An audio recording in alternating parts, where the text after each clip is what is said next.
চলতি বছরের মাধ্যমিক স্কুল সার্টিফিকেট এসএসসি ও সমমানের পরীক্ষা আজ থেকে শুরু হয়েছে। চট্টগ্রাম শিক্ষা বোর্ডের অধীনে 1,41,061 জন শিক্ষার্থী এই পরীক্ষায় অংশগ্রহণ করেন।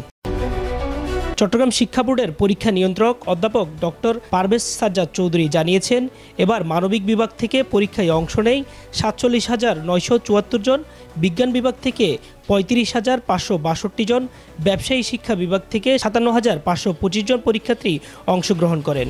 এরই মধ্যে নিয়মিত শিক্ষার্থী রয়েছে 1,18,140 জন, অনিয়মিত 22,808 জন এবং মান উন্নয়ন 113 জন শিক্ষার্থী। এছাড়া মোট পরীক্ষার্থীর মধ্যে ছাত্র রয়েছে 61,837 জন, ছাত্রী রয়েছে 79,224 জন। এদিকে চট্টগ্রাম শিক্ষা বোর্ডের অধীনে 5 জেলার মধ্যে চট্টগ্রাম জেলার মোট পরীক্ষার্থী রয়েছে 99,324 জন, কক্সবাজার জেলায় 21,228 জন, রাঙ্গামাটি জেলায় 7,977 জন, খাগড়াছড়ি জেলায় 8,187 জন।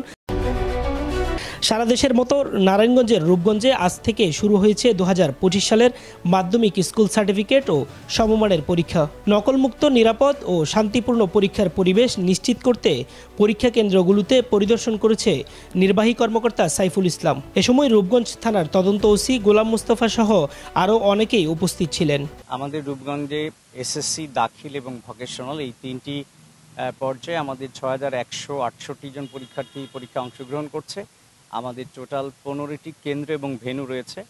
আমাদের 3 জন ম্যাজিস্ট্রেট আমাদের উপজেলা থেকে এবং জেলা থেকে আরও 2 জন, টোটাল 5 জন ম্যাজিস্ট্রেট এখানে দায়িত্ব পালন করছে এবং আমাদের 15 জন ট্যাগ অফিসার 15টি কেন্দ্র এবং ভেন্যুতে দায়িত্ব পালন করছে। আর নকলমুক্ত পরিবেশের জন্য আমরা কিন্তু বেশ কয়েকবার মিটিং করেছি এবং স্পষ্ট নির্দেশনা রয়েছে যে কক্ষে যে শিক্ষার্থী নকলরত অবস্থায় থাকবে সেও বহিষ্কার হবে, একই সাথে ওই কক্ষে কর্মরত যে শিক্ষক দায়িত্ব পালন করবেন তারাও কিন্তু বহিষ্কার হবেন।